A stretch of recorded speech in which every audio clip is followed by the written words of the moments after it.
Bismillahirrahmanirrahim. Assalamualaikum warahmatullahi wabarakatuh. Kali ini kita akan menjelaskan materi pertama dari analisis data iklim dan cuaca, di mana perkuliahan ini menggunakan MATLAB. Jadi dalam 1 sampai 4 atau 5 pertemuan ke depan kita akan mengenalkan dasar-dasar daripada MATLAB.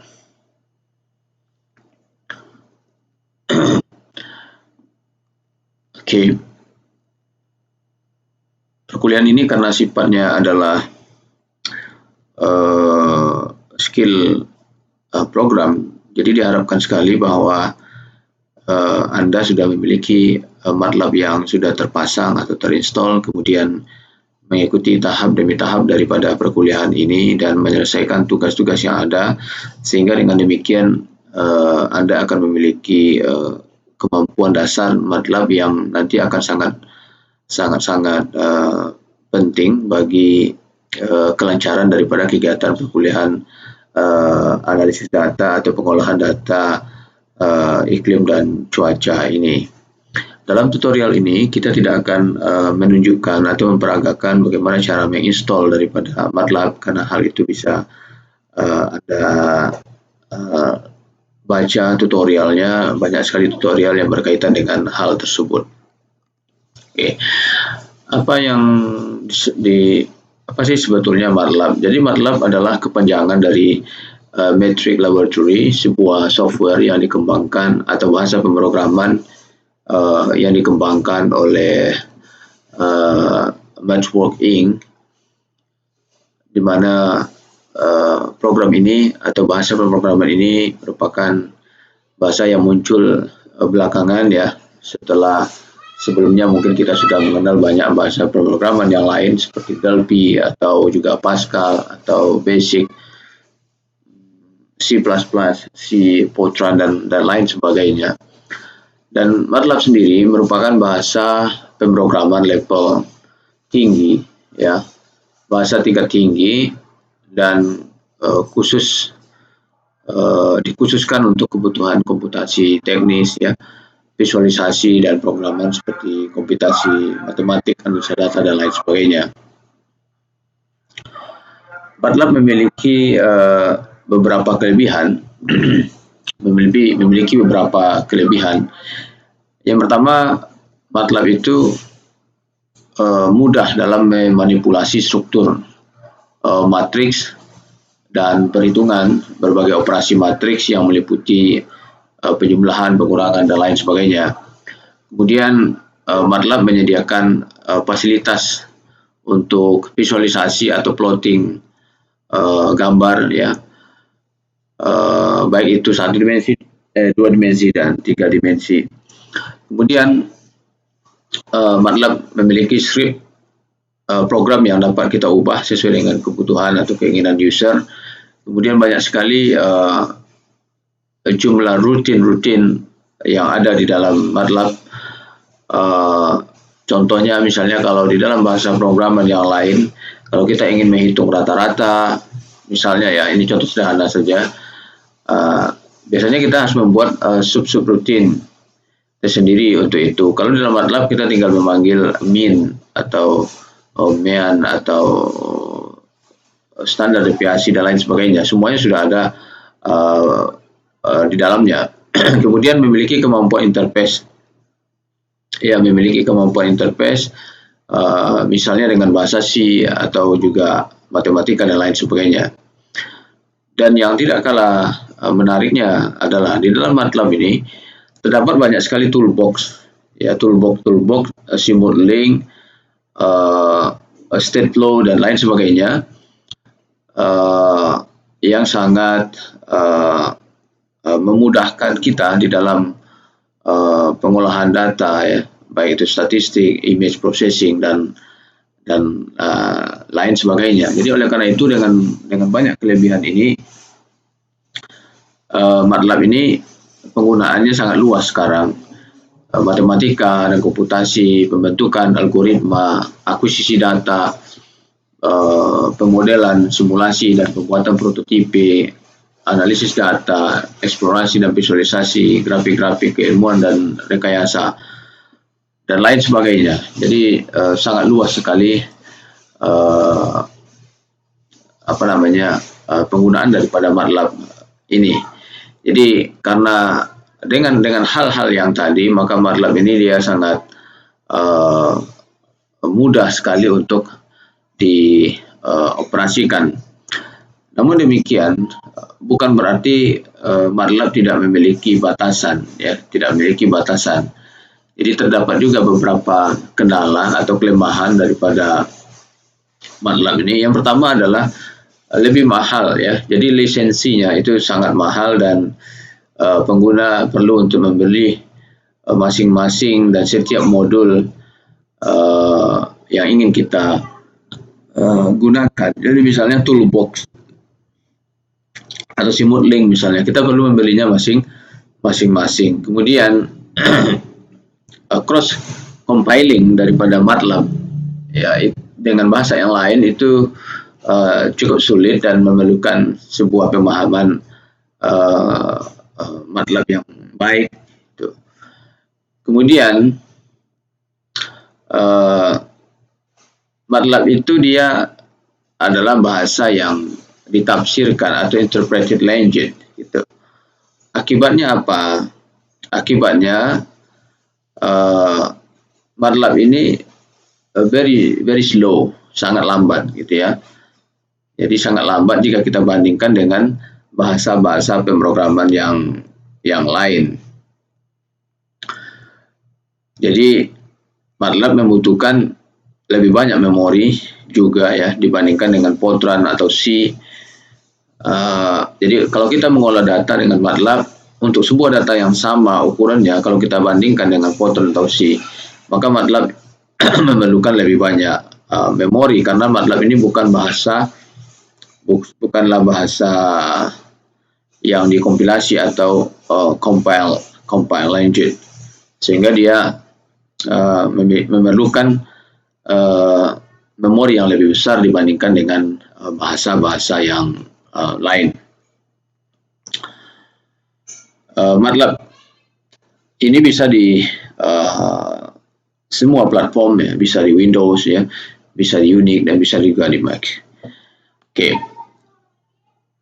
Kalau kita memulainya di Unix, maka untuk memulainya kita tinggal mengetikkan MATLAB, ya.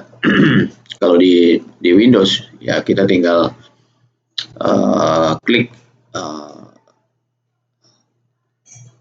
shortcut daripada MATLAB yang ada di desktop kita, maka kita akan memulai.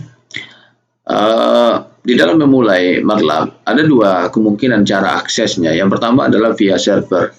Jadi kalau kita misalnya di institusi-institusi yang besar di mana MATLAB-nya terinstall pada server, berarti kita mengakses MATLAB-nya melalui internet, ya, melalui internet, di mana diperlukan license server. Ini kendalanya hanya kalau misalnya MATLAB ini usernya 1000, lalu orang ternyata sudah menggunakan 1000, berarti kita tidak bisa menggunakan saat itu. Jadi digunakan satu MATLAB, digunakan bersama-sama. Jadi kita perlu menunggu dan mencoba lagi lain waktu. Jadi metode lain daripada startup MATLAB ini adalah standalone. Jadi terinstall di komputer masing-masing, jadi tidak bergantung kepada orang lain. Oke, dalam tutorial ini saya akan menggunakan MATLAB yang terinstall di dalam PC saya, ya, jadi tidak di server. Oke, kita memulainya. Untuk memulainya kita tinggal klik MATLAB-nya, maka akan terbuka seperti ini dan kita akan terbawa langsung kepada halaman atau kepada direktori default, ya, seperti yang kita lihat, di mana tampilan ini kita sebut biasanya dengan GUI, ya, Graphical User Interface daripada MATLAB. Ini adalah defaultnya window-nya, ini folder defaultnya, yang halaman depan ini kita sebut dia dengan common window. Halaman di sini, yang ini kita sebut dia dengan common window, di mana kita bisa melihat ada tanda ini ya. Jadi ini adalah window utama daripada MATLAB, dan disinilah kita bisa menulis perintah-perintah. Jadi misalnya kita punya variabel X sama dengan 1, Y sama dengan 2, lalu Z sama dengan X ditambah Y misalnya. Maka tinggal kita ketikkan di sini, sehingga ini dinamai dengan common window. Ini munculnya tanda ini adalah pertanda bahwa kita bisa menggunakan common window ini. Kalau dia lagi mengolah data, lagi running, bukan running, lagi digunakan MATLAB-nya, maka tanda ini tidak muncul. Dan di sini biasanya ada tanda busy, ya. Di sini ada tanda busy kalau dia tanda ini tidak muncul. Jadi kalau tanda ini tidak muncul berarti dia sedang dipergunakan untuk mengolah data. Kemudian yang seperti yang tadi saya sebutkan, yang bagian ini adalah current folder kita, di mana menampilkan isi daripada direktori kerja yang ada saat ini. Karena ini adalah di drive C, mungkin kita bekerja di drive yang lain, kita tinggal klik tandanya, kita bisa beralih ke tempat di mana kita ingin bekerja. Contohnya, saya ingin pindah ke di sini, saja di sini, contohnya. Oke, sekarang saya berpindah ke FIS 2019. Kemudian sebetulnya bisa juga kita melakukan modifikasi daripada path-nya jika kita ingin running sebuah program dari sebuah folder yang tidak berada pada path atau lintasan direktori yang ada di sini, ya. Bisa saja sebetulnya kita lakukan itu, tapi untuk di sini ada ya kata misalnya set path, ya. Bisa kita lakukan, kita bisa menambah nih, klik. Jadi misalnya ada sebuah fungsi di tempat lain yang ingin kita masukkan ke sini, karena mungkin kita akan sering menggunakan, maka kita tinggal klik add nih, cari fungsinya di mana, di sini atau di mana gitu. Itu juga bisa. Cuman kalau ragu karena mungkin Anda baru pemula menggunakan MATLAB, maka tidak usah, maka bekerja saja di dalam direktori, letakkan saja fungsinya di dalam direktori yang sama di mana Anda bekerja. Kemudian bagian ini kita sebut ya dengan workspace window. Yang bagian ini workspace window, di mana di sini kita akan melihat nama variabelnya, kemudian nilainya, lalu minimal dan maksimalnya dapat kita lihat di sini. Dan bagian ini merupakan satu hal yang sangat penting di dalam debugging tool, ya. Jadi kalau kita misalnya melakukan operasi matematika, ya, misalnya MATLAB ini hampir semua operasi yang kita lakukan dia keluar hasilnya. Cuman apakah betul atau tidak, kita tidak tahu. Anda yang tahu, ya, Anda yang tahu. Misalnya kita melakukan, misalnya tadi ya Z sama dengan X ditambah Y, hasilnya kan 3. Mungkin ada operasi yang complicated, hasilnya keluar, tapi belum tentu betul. Maka kita bisa melihatnya di sini, ya, dan kita lakukan perbandingan dengan perhitungan apakah betul hasilnya. Jadi oleh karena itu bagian ini penting sekali dan bagus sekali digunakan untuk debugging tool. Oke. Kemudian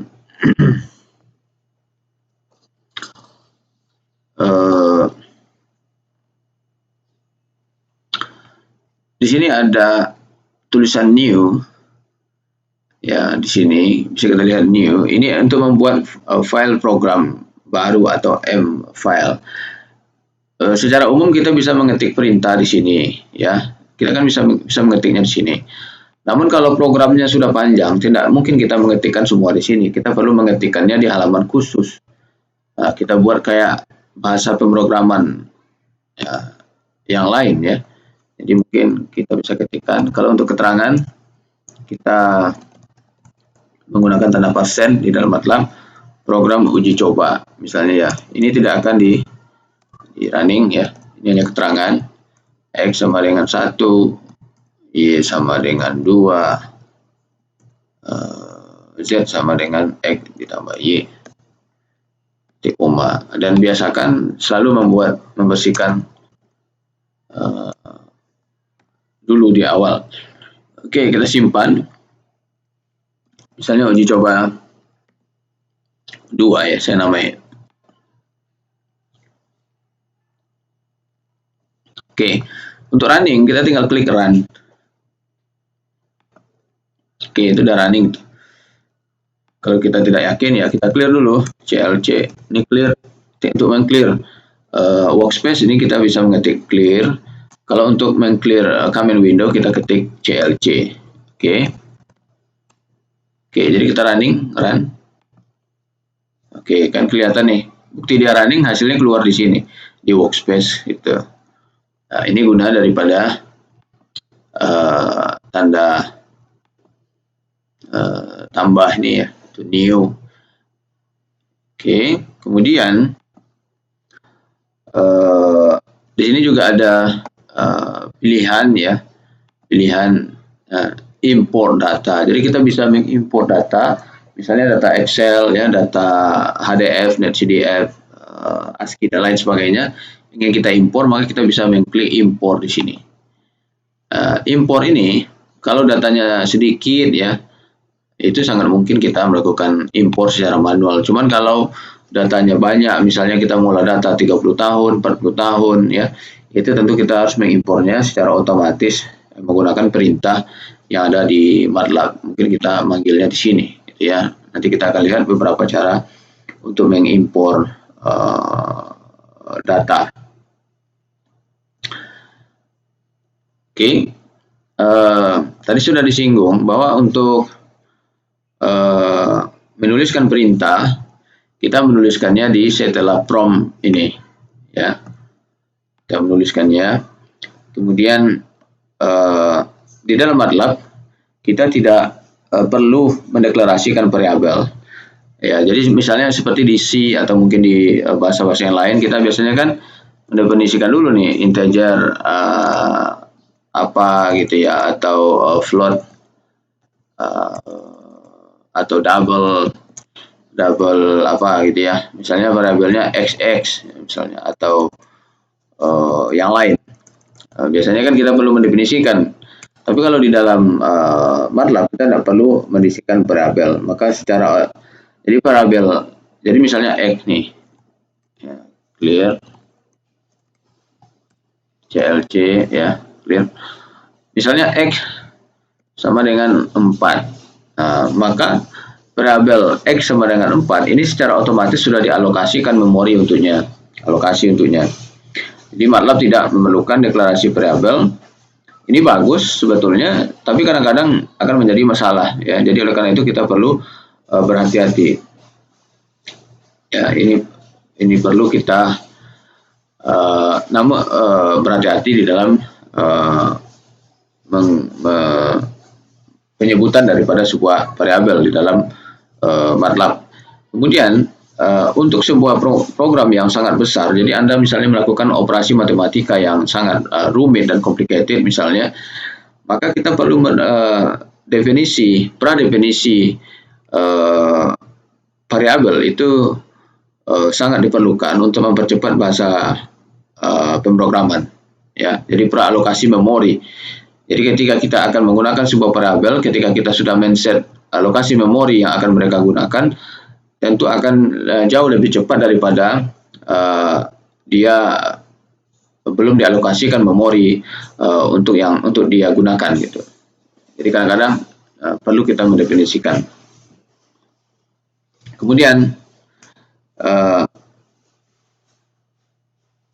kalau kita tidak mendefinisikan, jadi kalau sebuah operasi lalu kita tidak mendefinisikan variabel, maka akan diberikan jawaban, akan dibuatkan variabel sendiri oleh MATLAB. Contohnya, maksudnya begini, X sama dengan 4, Y sama dengan 2. Jadi Z sama dengan X ditambah Y kan. Hasilnya kan 6. Kalau kita tidak mendefinisikan Z, Misalnya X ditambah Y saja, itu jalan juga. Tapi keluarnya answer. Ini answer ya. 6 X tambah Y sama dengan 6. Tapi 6 ini apa? Kan kita definisikan tadi. Maka kita perhatikan dan hati-hati juga. Kita harus memberi nama terhadap sebuah operasi. Nah, di situ kita beri nama tadi Z. Ya. Kemudian penggunaan semikolon pada akhir baris itu akan menghilangkan tampilan output. Jadi contohnya begini, Z sama dengan X ditambah Y, ya.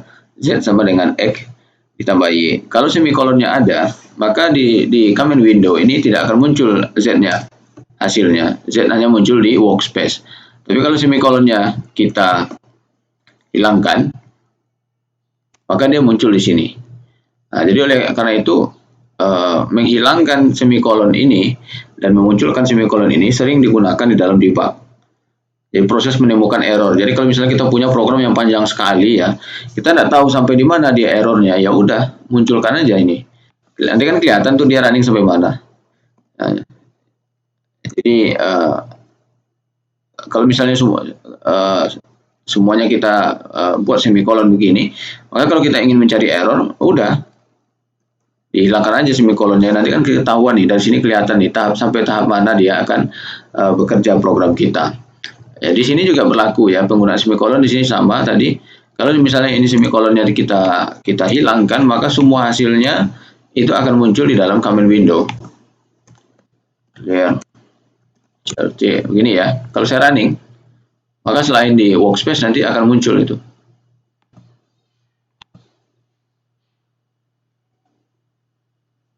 Nah, gitu. Muncul semua di sini hasilnya. Tapi kalau kita tambah semikolon di sini, oke, kita running. Nah, udah, tidak muncul dia. Jadi cara running hanya tinggal mengklik running di sini, atau filenya dipanggil di sini. Contohnya ya, filenya kan tadi uji coba, namanya kan uji coba saya buat ya, uji coba 2.m. clear dulu. CLC, misalnya begini, ini udah ada uji coba kan, uji coba kan dia uji coba.m, m-nya tidak perlu sekarang untuk manggil, cukup panggil saja filenya tanpa ada .m-nya, enter aja, udah sama itu, running juga ya, sama dengan mengklik tanda run. Jadi itu kira-kira ya. Jadi berhati-hati ketika membuat sebuah operasi, beri dia nama. Kalau hanya ditulis X tambah Y saja tanpa ada Z-nya, maka dia nanti keluarnya ans. Gitu ya. Kemudian format standar atau output standar daripada MATLAB itu dia 4 desimal. Contohnya ya, contohnya pi. Pi itu kan 3,14. Di MATLAB sudah ada pi-nya, kita tinggal tulis dan gunakan, yaitu pi. Kalau kita kalau kita ketikkan pi, maka dia akan muncul 4 desimal. Itu standarnya. Di dalam MATLAB kita bisa merubah menjadi format yang lebih panjang dengan menggunakan format statement. Ya, jadi kalau misalnya kita ingin panjang, maka ketikkan aja formatnya bagaimana. Misalnya formatnya ingin long. Kalau kita ketik formatnya long, maka dia akan muncul berapa desimal? 15 desimal. Ya. Dan lain sebagainya. Jadi bisa dilihat di websitenya MathWorks itu format-format yang Anda butuhkan. Kalau tidak didefinisikan begini, maka dia standar ya, 4 desimal. Kemudian operasi matematika. Operasi matematika di dalam MATLAB itu banyak sekali, sama dengan bahasa-bahasa pemrograman yang lain. Ini contohnya ya. Jadi kalau untuk pangkat ya, maka menggunakan tanda ini ya. Jadi A pangkat B, maka menulisnya di MATLAB seperti ini, A kali B seperti ini, pembagian kanan seperti ini, pembagian kiri seperti ini, tambah kurang, gitu ya. Dan di dalam MATLAB itu akan mengabaikan white space antara variabel dan operator. Jadi kalau ada white space dia akan abaikan. Oke. Jadi kalau kita melakukan misalnya 2 pangkat 2, maka kita menulisnya 2. Jadi misalnya X sama dengan 2 pangkat 2. Ya, tulis begini. Ya. Hasilnya 4. Atau X sama dengan 2 kali 2. Oke, 4 gitu ya. Kemudian pembagian kan ada 2 ya, dari kanan kiri. Jadi misalnya kita punya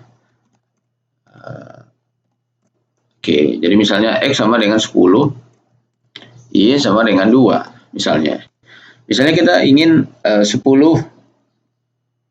X per Y, Z sama dengan X per Y. Nah, gini ya, berarti hasilnya adalah 5 ya, 5.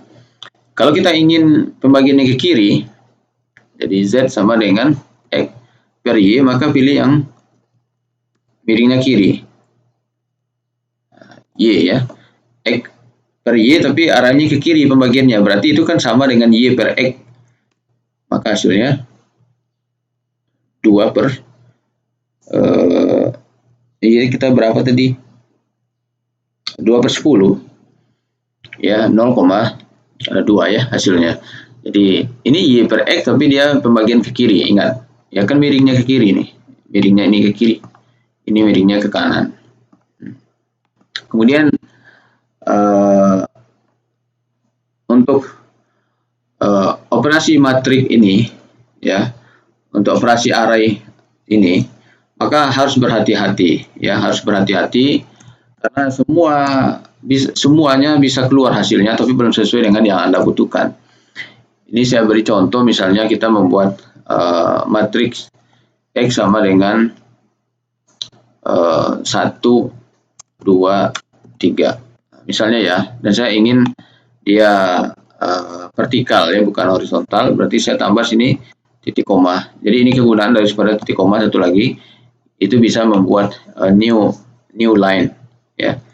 Jadi begini ya, kalau misalnya tidak ada titik komanya, maka dia akan menjadi seperti ini ya. Jadi itu perbedaannya. Tanda koma tidak berpengaruh ya, hasilnya sama.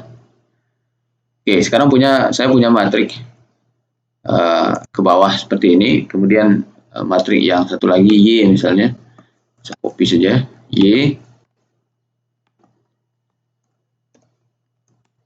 Juga demikian, lalu kita melakukan operasi, misalnya Z sama dengan X per Y ya, hasilnya seperti itu,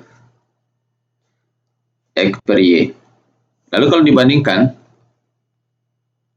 Anda tahu nih ya, apakah Anda menginginkan hasil ini atau bukan ya. Jadi tolong dilihat, satu lagi X per Y arah ke kiri, hasilnya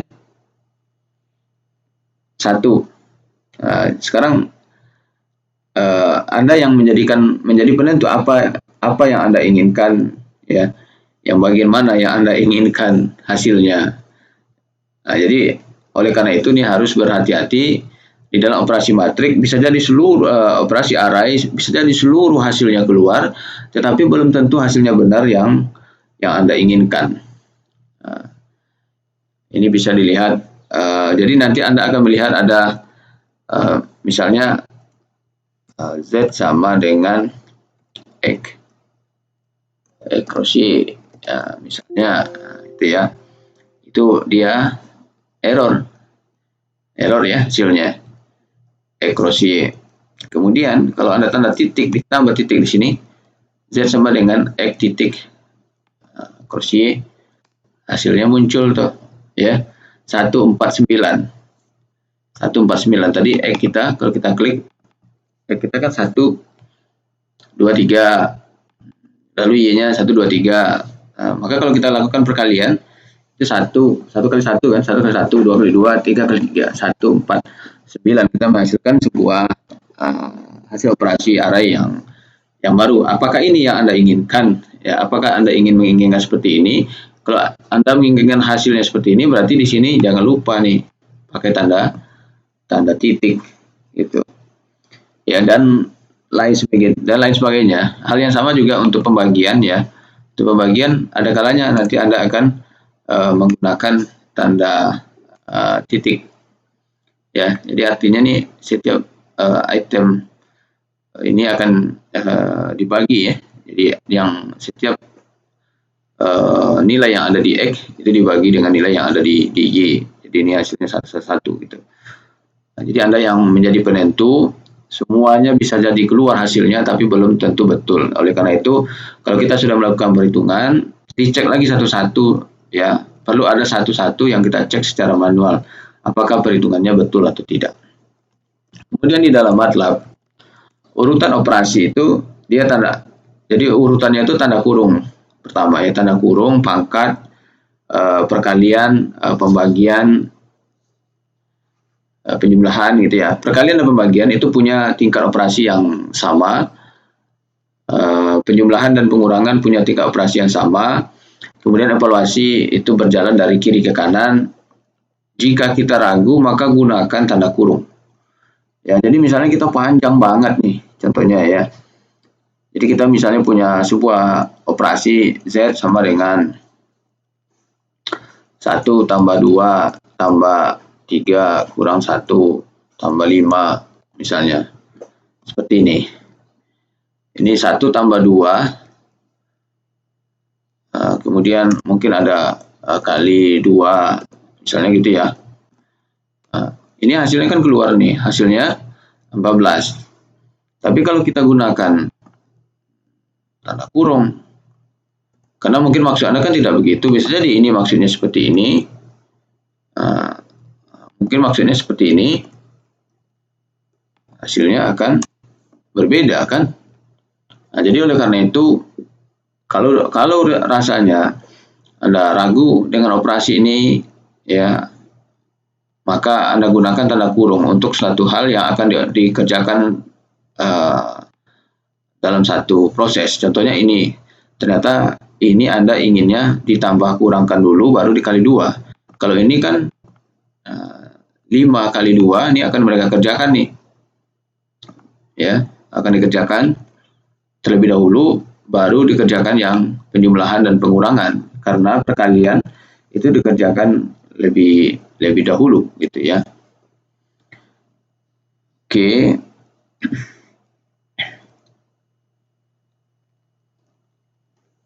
Jadi ini Z 1 tambah 2, 3 tambah 3 berapa nih?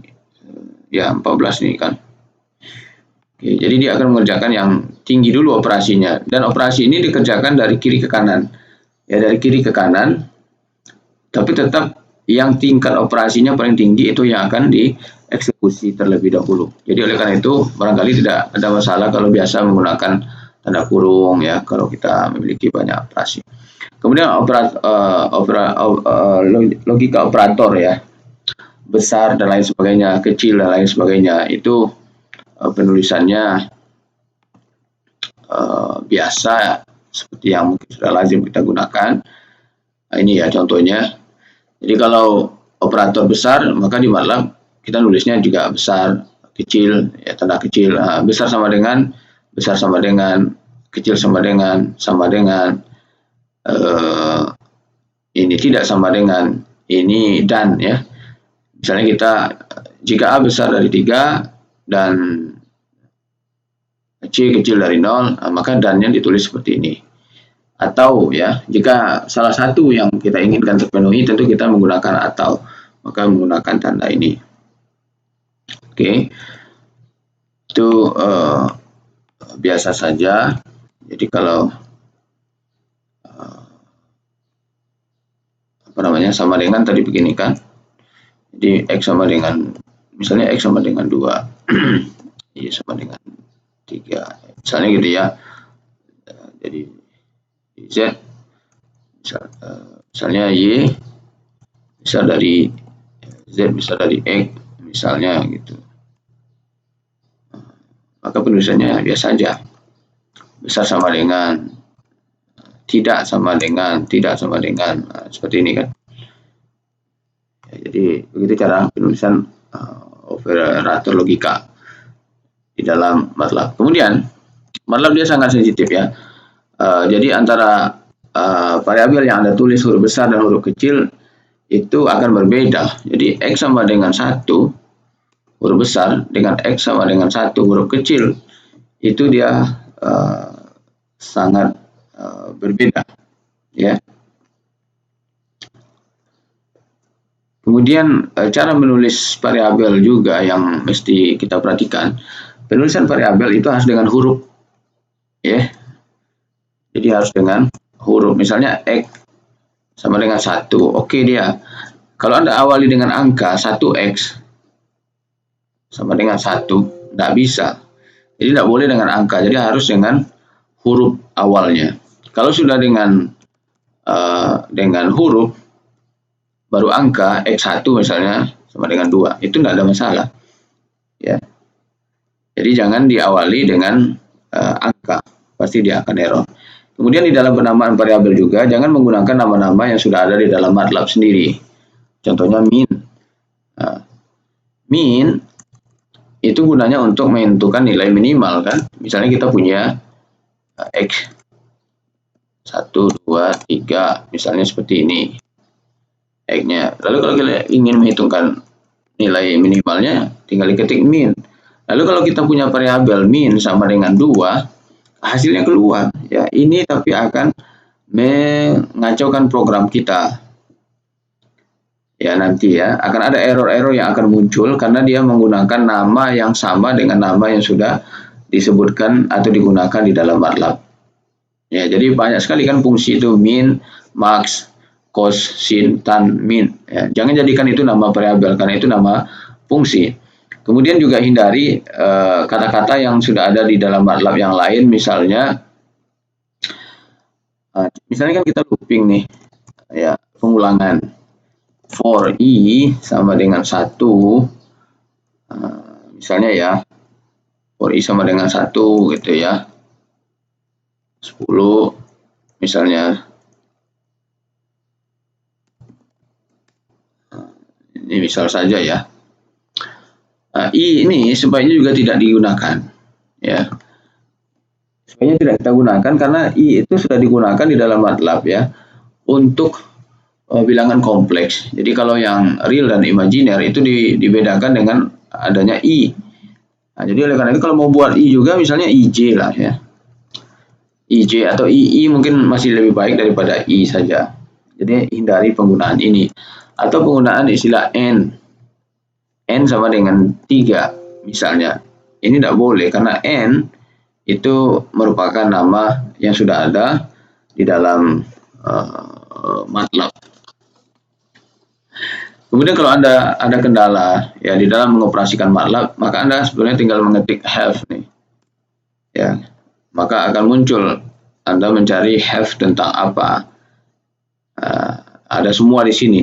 Kalau kira-kira Anda tahu nama fungsinya, ya.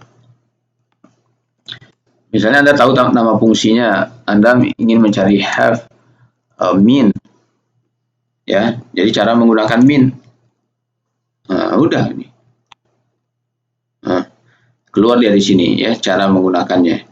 Jadi simple sebetulnya kalau ada kendala. Dan MATLAB itu yang luar biasanya adalah misalnya tadi kita memiliki operasi seperti ini. X sama dengan 2, Y sama dengan 3 tambah A misalnya ya, maka dia muncul nih ya errornya apa itu langsung muncul di sini. Itu luar biasanya. Jadi ada alat bantu di mana kita bisa menjadikannya alat yang cepat untuk memperbaiki program kita. Jadi A-nya mungkin itu kan A-nya belum kita sebutkan di atas gitu. Misalnya A-nya 2. Jadi kalau kita ulang lagi, nah, kan ada error lagi gitu. Jadi errornya ketahuan ya secara langsung apa errornya. Jadi sangat mudah sekali dan karena itu di dalam kuliah pengolahan data ini kita menggunakan MATLAB ini karena cukup mudah dioperasikan ya dibandingkan dengan bahasa pemrograman yang lain, walaupun ada batasan terutama kalau kita mengolah data dalam jumlah yang besar, maka akan memerlukan memori yang besar dan mungkin laptop atau komputer Anda tidak sanggup untuk mengoperasikannya. Tapi kita untuk tutorial, untuk perkuliahan ini kita menghindari data-data yang besar dulu. Yang penting Anda memiliki skill dasar untuk pengolahan data. Baik, demikian untuk materi ini. Jika ada pertanyaan bisa disampaikan di komen YouTube atau juga bisa dikirimkan ke email. Assalamualaikum warahmatullahi wabarakatuh.